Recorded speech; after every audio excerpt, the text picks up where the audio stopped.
All right, here we are. Only a couple minutes late, not too bad. So, getting into Chapter 8 of Dawn of the Jedi Into the Void. So, and before I start, while I'm thinking of it, um, I'll be reading this chapter, and then as usual, I will take a short pause.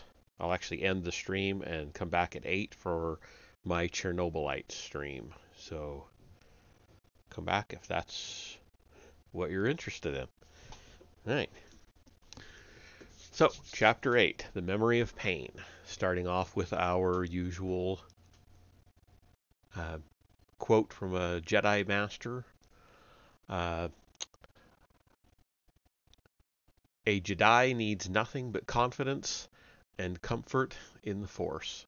Clothes for warmth, a ship to travel in, food for energy, water to slake thirst, a sword to stab, a blaster to shoot. All these are luxuries. The Force is everything, and without it we are nothing. Master Shalmar, A Life in Balance, 7538 TYA. Okay, so into the chapter.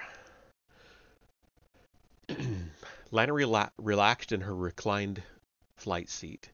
She had plotted the fastest course she could from Calamar to Nox, and now she was eager to see if Iron Holgs could download more information from the damaged memory cell.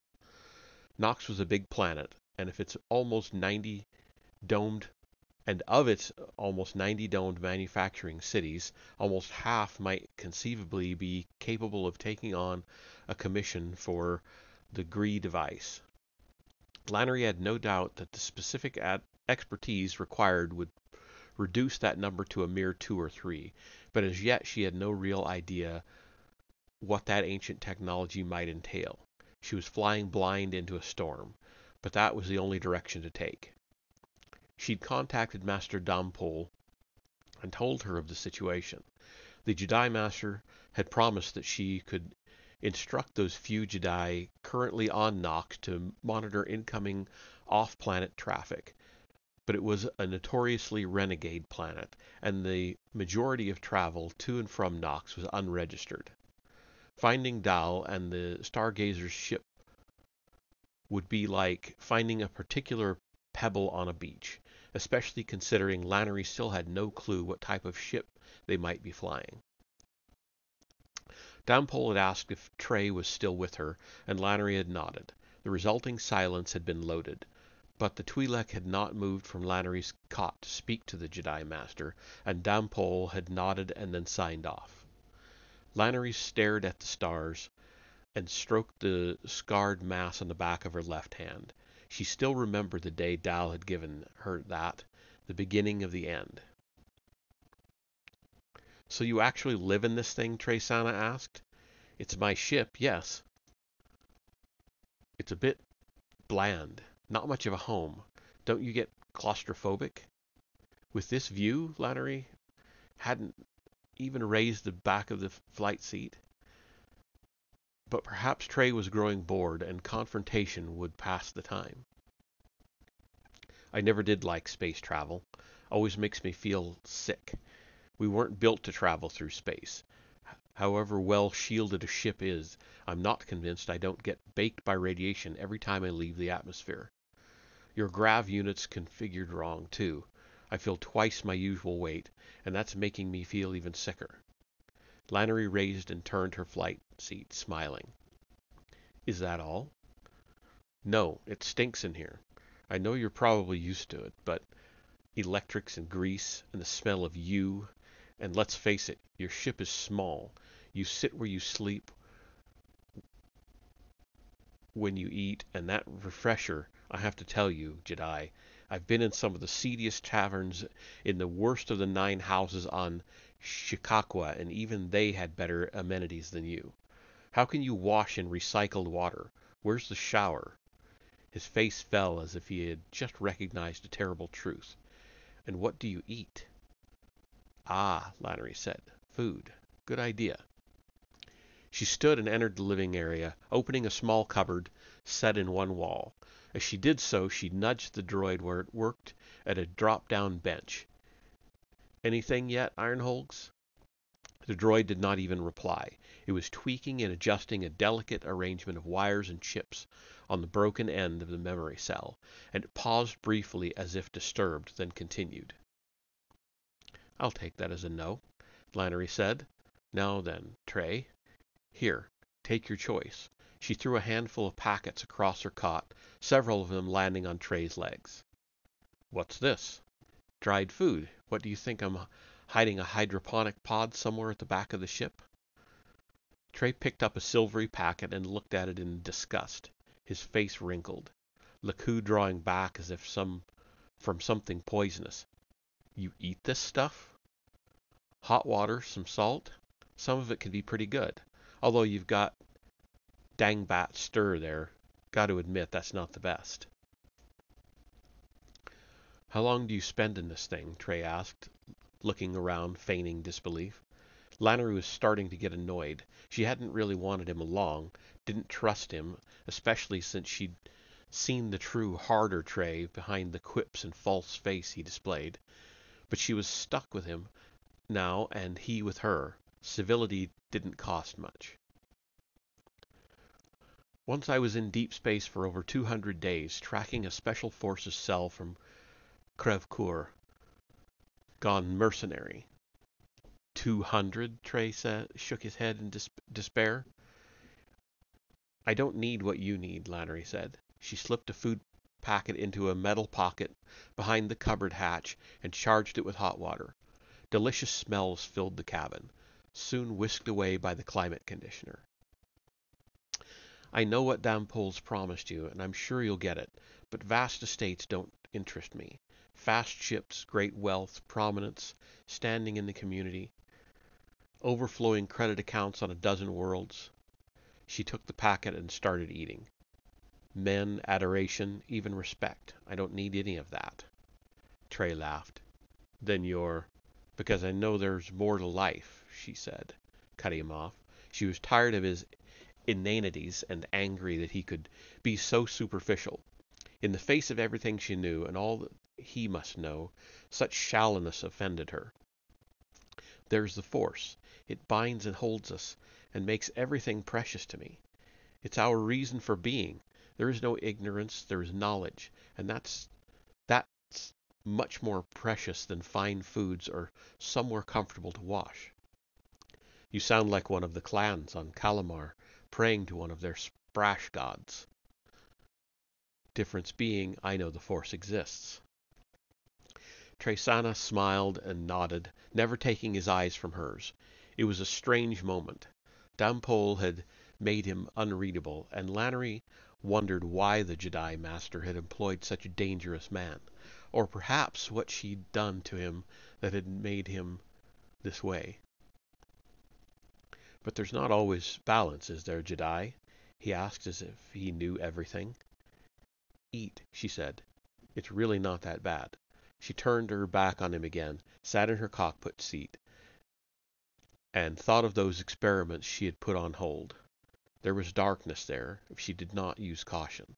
But she was comfortable, she was balanced, there was no reason at all to worry. Lannery stayed there for some time, and Trey must have read her need to remain undisturbed. She was glad of that. She didn't like having someone else in her ship. And despite all of her best efforts, being constantly reminded of his presence was putting her on edge.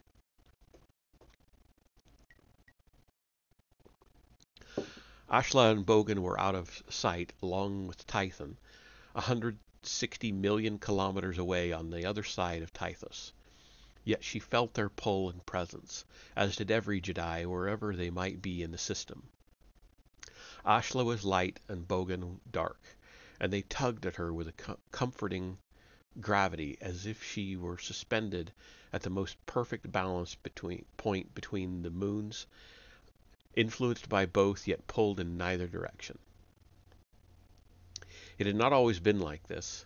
After she had lost Dal, halfway through her great journey, she had experienced a period of unbalance, returned home, learned from her parents to be trusting and trustworthy in the Force once again.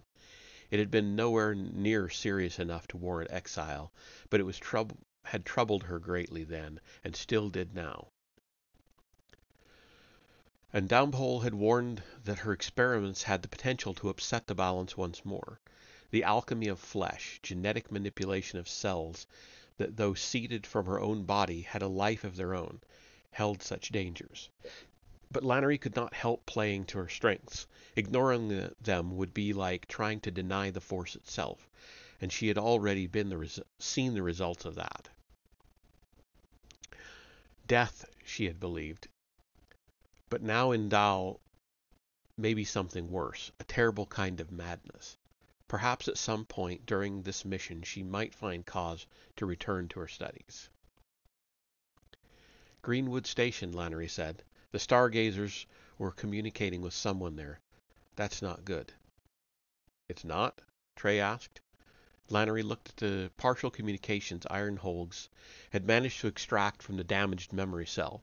All of them had been encoded, and even when deciphered by the droid, they had used mundane language that was beyond any code breaker. But the origin and destination of each signal had been scrambled with military-level ciphers. Greenwood Station is one of the worst places on one of the most dangerous planets in the system, Lannery said. If there's a general dislike for the Jedi on Nox, they hate us there. It's surrounded by 3 destroyed domes, bombed by the Jedi during the Despot War. I was only young then, 13, but my parents went to war, and my father served some of his time on Nox. A terrible place, he told me. Acid rain, corrosive gas storms. We warned the domes the bombings were going to happen. They were supplying Hadia with weapons. However much non-military pressure we extended, but thousands still died. Many thousands. No one has ever really known how many. I'm older than you, Trey said. I seem to recall Greenwood Station being bombed as well. But not destroyed. The original dome was breached, but quickly repaired. It's a damaged place, and everything around it is ruin. But it's still where they make the most advanced military tech outside Tython, Trey said. It seems he'd known everything about Greenwood Station, but had feigned ignorance and let her say it anyway. Another one of his games. And how would you know that? I've had cause to use them from time to time. You've been there? Lannery asked. She had no interest in Trey's business or his reason for using high-end tech. Not then. Of course not. I told you I hate space travel. But you'll be known there. Trey raised an eyebrow, shrugged. Not by anyone who'd help us. Why not? You're Jedi. Great, Lannery said. It was a perfect place for the stargazers and Dal to flee when they knew she was on their trail. And yet... This was not about escape. Some of the older communications her droid had plucked from the damaged memory cell proved that. They were going to Greenwood Station for one reason, and that could only be the construction of the Gree device. How complete their plans were, Lannery could not tell. The old Osamael Orr diary was far from comprehensive, and there was no way of knowing whether he had ever found those Gree plans. If he had, perhaps they existed in another diary, one that Kara had been too sensible to leave even in her hidden room. And even if the stargazers did have the plans in some form, whether they could build the device effectively and make it actually work was something no one could know. Her mission remained one of unknowns and ambiguities. One thing she was certain of, this had already gone further than she could have hoped. The dangers were too great, the chances of Dal's success too dreadful to comprehend. The chase had to end on Nox, and there she would face her brother. I'll plot the course, Lannery said. Then we'll find out somewhere to sleep. Trey feigned surprise and held his hands out, indicating the narrow but comfortable cot. Don't even think about it, Lannery said. She pointed at the door she'd shown him before. With the laser pods and the food stores, there might be space rats in there. I keep a clean ship, Lannery said, and I'm sure you've slept in worse. Well, his three lacus stretched in amusement. Lannery tried not to smile. She sensed that he wanted to make this as painless as she did. Come on, she said. Let's just get by. I'll fly us there as quickly as I can. I'm not sure I want to get there that quickly, Trey said, and his tired smile might have been the first genuine one she'd seen. We'll be fine. I'll look after you. And who's looking after you? The Force will be my guide, Lannery thought. She turned her back on Trey and went up into the cockpit again to chart the fastest, safest course to Greenwood Station on Nox. All the while she was thinking of Dal, and that as a journeyer she had never truly understood how dangerous he might be, not until close to the end.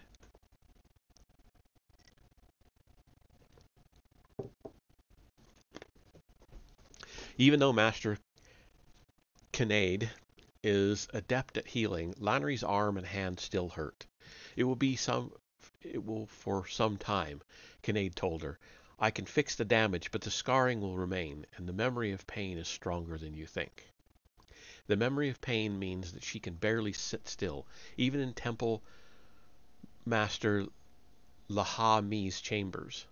Dal is also there. His own wounds are less serious than hers, bruises and lacerations from impacting the ground, but Master Kinnaid paid them just as much attention. You are not to be punished, Temple Master Lahami says to Dal. Even though the chambers are large and impressive, Master Lahami sits in a simple wooden chair, his sword propped beside him. Lannery has heard many tales of this man and his sword. You are here so that I can hear what happened at the top of Stavkesh. I've learned through my long life that stories are fluid, and that the truth is often found in the sum of the parts. So I'll have each of you tell me your own version of events. It's very simple, Dal says. He is sitting before Lahami alongside Lannery, and on his other side sits their instructor. Master Kinnaid took away all my senses and expected me to shoot straight. I haven't yet asked you to speak, Lahami says. His voice is not stern, but it carries the authority of age and experience. Master Kinnaid, if you will begin. She stands and bows her head. Master, I was training a group of students with the Daro sphere. She goes on to relate events exactly as they happened, expressing no opinions, simply relaying the facts. Lannery cannot perceive any elaboration to her story. It is exact and correct in every detail. Kinnaid finishes and bows again. And now you, Lannery Brock, Lahami says. It's as Master Kinnaid described. I did my best to feel the force and fight the sphere, but I admit to becoming overconfident. The others did well, mostly. Some bruises, burns, bloody noses, and one or two hits on the sphere, too. And then it was Dal's turn.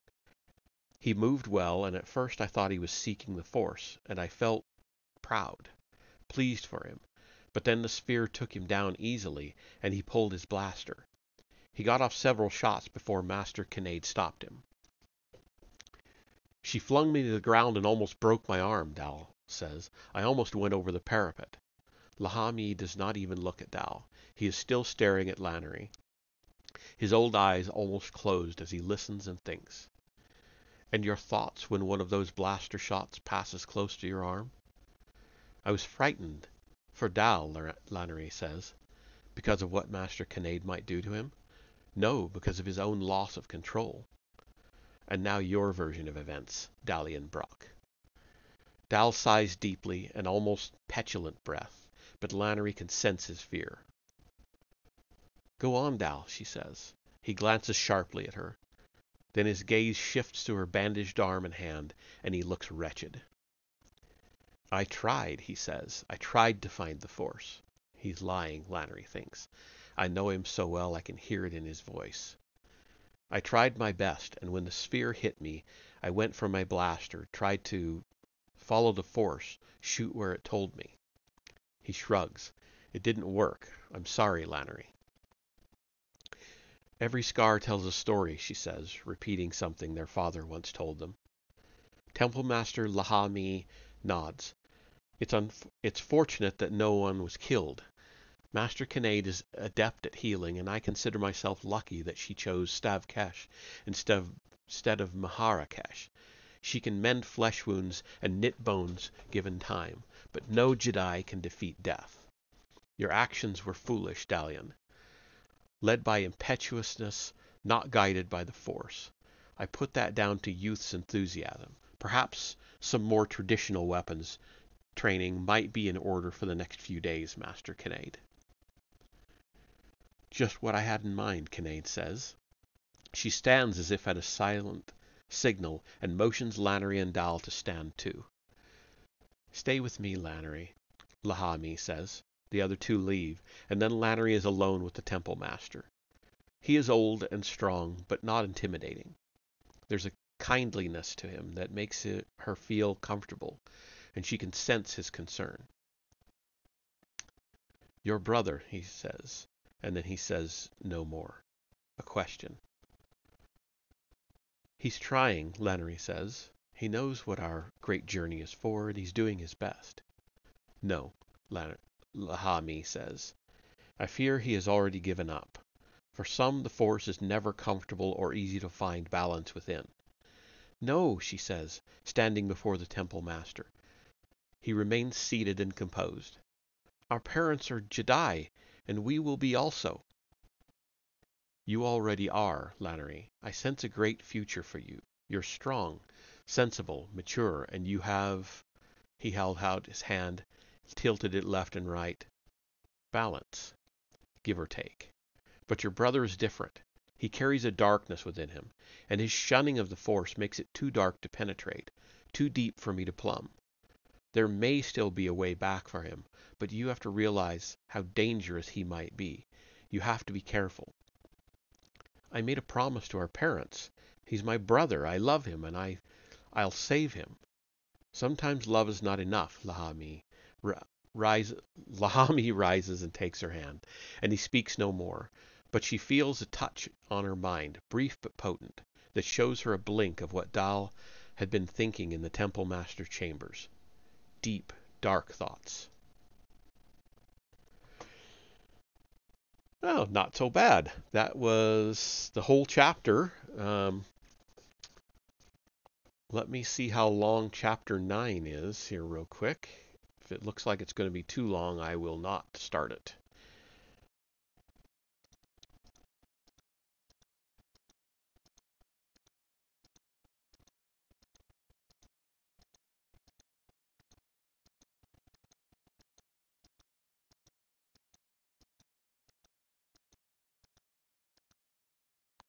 Yeah, it's another pretty long chapter.